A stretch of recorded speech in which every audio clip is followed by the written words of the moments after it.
Hallo und herzlich willkommen zur Oktoberausgabe Fernnews aktuell im Jahr 2024. Die Top-Themen dieser Folge werden präsentiert von Fähren.net, wo du Fähren einfach online buchen kannst. Charter der Galaxy 1 verlängert, wie lange das Schiff nun in den Niederlanden bleiben wird. Saint-Malo ausgeliefert, ab wann der Neubau für Brittany Ferries in Dienst gehen wird. Und Balearia expandiert weiter, wo du zukünftig mit der spanischen Fährgesellschaft hinreisen kannst. Die Top-Themen der Oktoberausgabe Fernnews aktuell wurden präsentiert von Fähren.net, der einfachen Online-Buchungsplattform für deine Fährüberfahrt. Nun geht es aber los mit dieser Ausgabe Fernnews aktuell.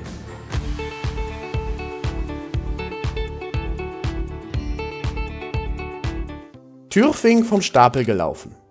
Die neue Elektrofähre Tyrfing von Samsung-Linien ist auf der türkischen Cemre-Werft vom Stapel gelaufen.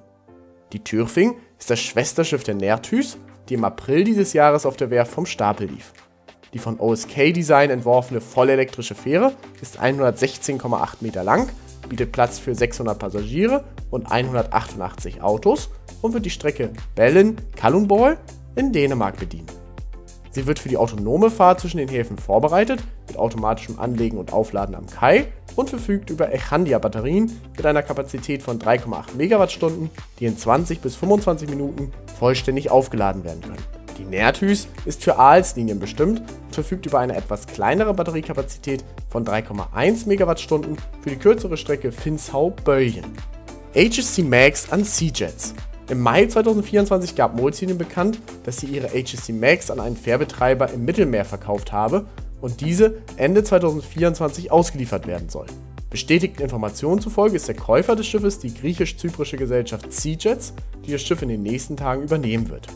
Die Max verkehrte seit vielen Jahren auf der Strecke Aarhus-Ollen und war auch schon auf der Strecke Rönn-Istad im Einsatz.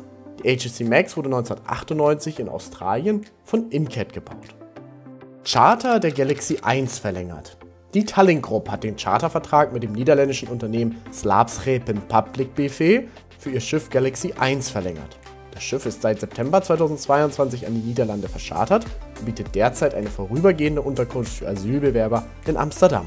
Gemäß dem neuen Vertrag wird der Charter des Schiffes ab Oktober 2024 um ein weiteres Jahr verlängert, mit der Möglichkeit, den Vertrag danach um weitere 6 plus 6 Monate zu verlängern.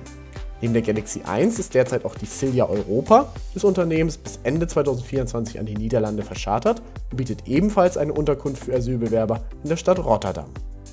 Auslieferung des Saint-Malo. Der nächste E-Flexer für Brittany Ferries wurde von der CMI Yinling Weihai Werft ausgeliefert und wird nun nach Europa überführt. Die Saint-Malo soll ab Anfang nächsten Jahres Portsmouth in England mit Saint-Malo in Frankreich verbinden und die 1989 gebaute Bretagne auf der Route ersetzen. Insgesamt finden 1290 Passagiere an Bord Platz. Die Saint-Malo unterscheidet sich von ihren E-Flexer-Schwestern vor allem durch ihre Verkürzung auf 194,7 Meter und die auf 1100 Lademeter reduzierte Fahrzeugkapazität zugunsten von weiteren Kabinen. So finden sich auf der Saint-Malo im Gegensatz zu den beiden bereits für Brittany Ferries eingesetzten E-Flexern Salamanca und Santonia 386 anstelle von 340 Kabinen. Verschiedene Kabinenvarianten sowie Restaurants, Lounges, Entertainment und Kinderspielbereiche sowie ein Shoppingbereich bilden die Ausstattung der Fähre. Auch sind diverse Kunstwerke von Alexander Gaudi an Bord des Schiffes zu finden, gleichsam wie lokale Produkte und ein an der Bretagne orientiertes Gesamtthema des Schiffes. Auf See soll das Schiff mit LNG betrieben werden, beim Manövrieren im Hafen wird es auf einen elektrischen Antrieb zurückgreifen. In Portsmouth soll zudem ein Landstromanschluss eingerichtet werden. Wenn ihr selbst einmal die Saint-Malo auf der Route zwischen Portsmouth und Saint-Malo erleben möchtet, dann bucht euer Ticket für die Fähre doch gerne bei unserem Partner Fähren.net. Hier seht ihr bei eurer Buchung außerdem auch direkt alle alternativen Überfahrtsmöglichkeiten, sollte eine Abfahrt einmal beispielsweise nicht in euren Zeitplan passen. Außerdem erhaltet ihr während des Buchungsvorgangs eine Preisübersicht der einzelnen Reedereien. Bei Fähren.net könnt ihr so Fähren einfach online buchen. Den Link zu Fähren.net findet ihr auch ganz oben in der Videobeschreibung oder am Ende dieses Videos in der Endcard. Die Bretagne hat die Strecke am 3. November verlassen und soll verkauft werden. Über ihren Verbleib sind bislang noch keine Infos bekannt. Die Saint-Malo soll am 12. Februar 2025 in Dienst gestellt werden. Balearia expandiert weiter nach Algerien. Balearia plant den Ausbau bestehender sowie die schrittweise Integration neuer Strecken nach Algerien.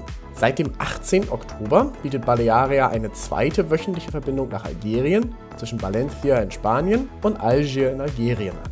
Diese Verbindung ergänzt die bestehende Relation zwischen Valencia und Mostaganem.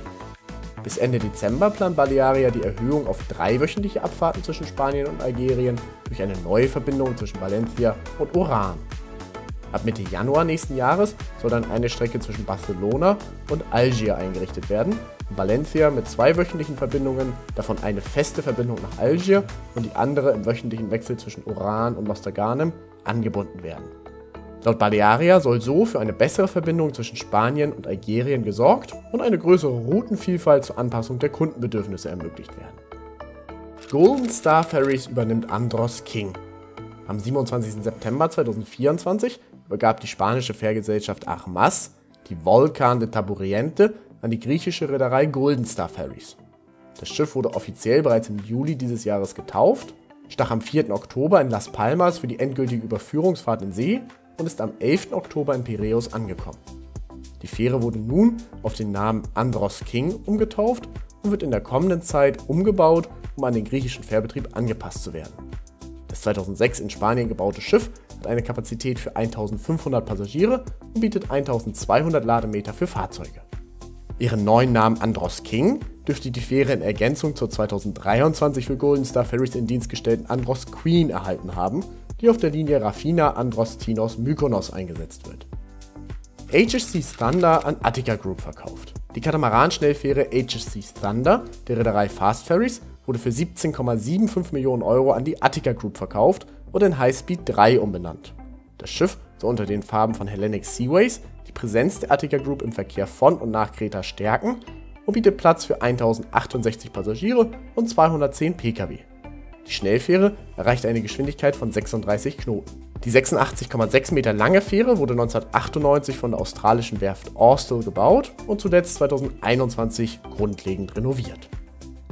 Doch das soll es nun mit der Oktober-Ausgabe Fernnews aktuell in 2024 gewesen sein. Hat dir die Ausgabe gefallen? Dann lass gerne ein Like da. Wenn du sonst Anmerkungen oder Wünsche hast, schreib uns gerne einen Kommentar. Wir freuen uns auf dein Feedback. Für die Buchung deiner Fährüberfahrt kannst du jetzt auf den Link zu fern.net klicken. Ansonsten lass gerne noch ein Abo da. Wenn du noch nicht genug Fernnews hast, können wir dir noch die letzte Ausgabe Fernnews aktuell empfehlen. Darin ging es unter anderem um das Ende des SkoneJet und des Stena Vision. Viel Spaß dabei und bis bald!